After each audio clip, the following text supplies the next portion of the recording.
আপনি কি রাতে শান্তিতে ঘুমাতে পারছেন?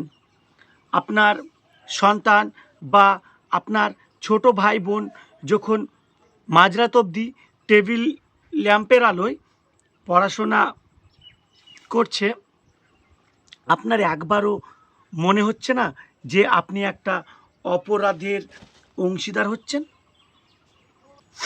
আজ 17 দিন হয়ে গেল দিল্লির যন্তর মন্তর ফুটপাতে একজন বিশ্বমানের বিজ্ঞানী পরিবেশবিদ না খেয়ে মরছে।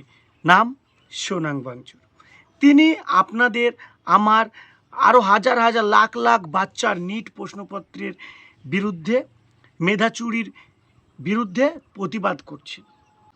আর এই 17 দিন সরকারের একটা লোকও তার কাছে যায়নি। যাবেই বা কেন? সরকারের কি ঠেকা পড়েছে নাকি? হ্যাঁ, ঠেকা তো আপনার থাকার দরকার ছিল। কিন্তু দুঃখের বিষয় হলো, আপনারা কি বুঝতে পারছেন যে আপনাদের একটা এই যে খোপের মধ্যে বন্দি করে কৃতদাস বানিয়ে দেওয়া হয়েছে?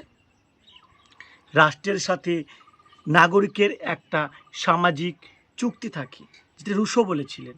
আমরা রাত দিন খাটবো এবং খাটার পরে রাষ্ট্রকে ট্যাক্স দেবো।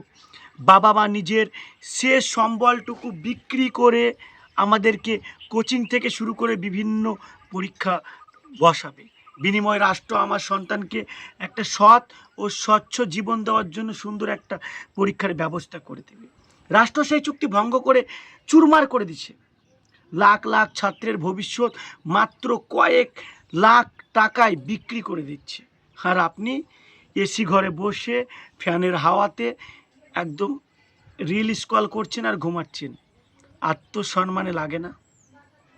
আপনার নৈতিকতার পরিমাপটা ঠিক কোথায় গিয়ে ঠেকেছে তা নিজেকে একবার প্রশ্ন করুন। আমরা বা অন্বেষণে যারা বসেছে তাদের একটাই দাবি ছিল, শিক্ষামন্ত্রীর পদত্যাগ। এটা কোনো রাজনৈতিক প্রতিহিংসা থেকে নয়, এটা স্রেফ প্রাতিষ্ঠানিক দায়বদ্ধতা। এটা একটা নৈতিক দায়িত্ববোধ।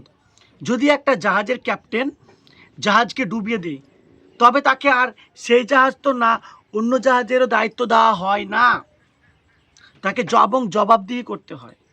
একটা দেশের লাখ লাখ শিক্ষার্থীর ভবিষ্যৎ ডুবে গেল, গোটা পরীক্ষা ব্যবস্থা কলঙ্কিত হয়ে গেল, একবার নয় অনেকবার। আর শিক্ষামন্ত্রী মশাই বহাল তবিয়তে চেয়ার আঁকড়ে বসে আছেন, সবাই চুপ করে বসে আছে। আর আপনি নাগরিক হিসেবে সেটা নীরব মেনে নিচ্ছেন। একটা কথা আজ বিশ্বকবির সেই লাইন খুব মনে পড়ে যায়।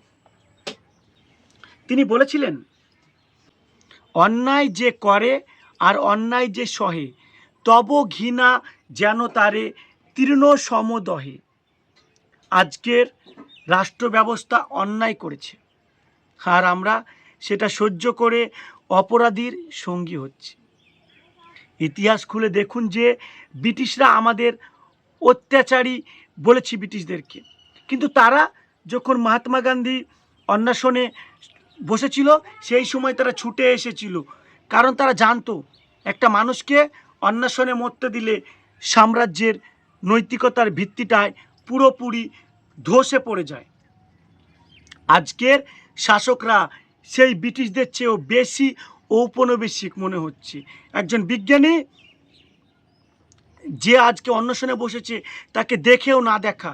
কেন দেখবে? কেন জানেন? কারণ আপনাকে দেখার মতো সরকারের টাইম নেই। শুধুমাত্র কয়েক লাখ লাখ টাকায় তারা বিক্রি করে দিচ্ছে আপনাদের ছেলের ভবিষ্যৎ, আর অন্ধকার হয়ে যাচ্ছে। আর তারা তো, যারা গলিতে বসে, তারা তো জানেই ভোট দেওয়ার সময় আপনারা সেই ভোট দিবেন জাত ধর্ম পাতের নামে। কারণ ধর্মের আফিং তো আপনাদের আগের খাইয়ে দেওয়া হয়েছে, সেই আফিংয়ের নেশা তো কোনো যায়নি। যখন কাটবে তখন অনেক দেরি হয়ে যাবে। আপনারা ঘুমান, আরও বেশি করে ঘুমান। মানুষটা ফুটপাতে মরুক এবং মানুষটা যন্ত্রমন্ত্রে মরুক, তার কি স্বার্থ আছে? না তার ছেলে পরীক্ষা দিয়েছে, না তিনি পরীক্ষা দিবেন, না তার কোনো পরীক্ষার দরকার আছে। তিনি একটা বিশ্বমানের সায়েন্টিস্ট। শুধুমাত্র আপনার বাচ্চা এবং আপনাদের ভবিষ্যতের জন্য তিনি লড়ছেন একা, এবং তার সঙ্গে আরও অনেক যুবক। কিন্তু আপনি বসে আছেন। এই একসময় সক্রেটিসকে রাষ্ট্র বিষ খাইয়ে মেরেছিল, আর আজকের শাসক আপনাকে বিষ দিবে না, শুধুমাত্র ক্যামেরা লাইভে দেখাবে এবং অন্বেষণ করে একটা মানুষকে কীভাবে মারছে সেটা দেখাবে, আর আপনি রাত দিন রিল স্ক্রল করবেন শুধুমাত্র। ঠিক তো? একটা মানুষকে না খাইয়ে তিলে তিলে মরছে, কোনো হেলদুল নেই সরকারের। কেবল আঙুল নড়িয়ে স্ক্রল করলেই হবে না, ভাবতে হবে, হিসাব নিতে হবে সরকারের কাছ থেকে। শুধু সরকারের কাছে না, হিসাবটা আপনি আয়নার সামনে দাঁড়িয়ে নিজের দিকেও তাকাবেন, তারপরে বুঝবেন আপনি কতটা সঠিক ছিলেন। মনে রাখবেন, আজ যদি যন্তর মন্তরের এই অন্বেষণে আপনার একা বিজ্ঞানী সোনাম স্যারকে মরতে দেন, কাল আপনার নিজের সন্তানের চোখের সামনে তার স্বপ্নটা যখন চুরি হয়ে যাবে, তখন আপনার পাশে দাঁড়িয়ে কাঁদার জন্য বা ফুটপাতে বসার জন্য বা কোনো যন্তর মন্তর বা কোনো রাজপথে বসার জন্য একটা মানুষও কিন্তু সেদিন আর বেঁচে থাকবে না। সবাই তখন ঠিক আপনার মতোই চাদর মুড়ি দিয়ে ঘুমাবে। সিদ্ধান্ত আপনার। আপনি নাগরিক হিসেবে বাঁচবেন নাকি মেরুদণ্ডহীন জ্যান্ত লাশ হয়ে? নিজেকে প্রশ্ন করুন এবং নিজের বিবেককে প্রশ্ন করুন।